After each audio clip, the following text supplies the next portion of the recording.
ilalagay ko sa bag ko. Ganda. Cute. Tip ng magayan. Cute.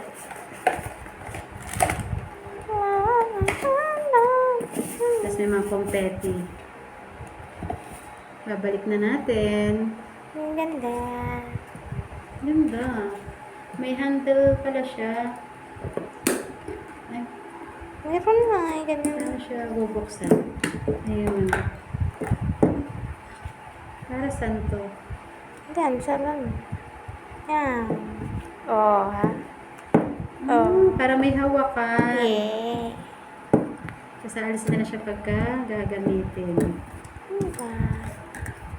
Ang galing.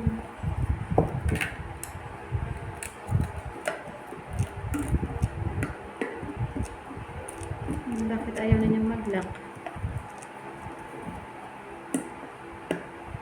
Tapos may straw pa. O, siya. May straw siya nandito sa loob. Babalik muna natin. Pero ang ganda ng box. Parang ayoko siyang gamitin. Nasa box lang siya nakalagay. Yung payong ang magagamit ko, mailagay ko sa bag kong maliit. Ang ganda. Tapos makadalag. That's all. Diba?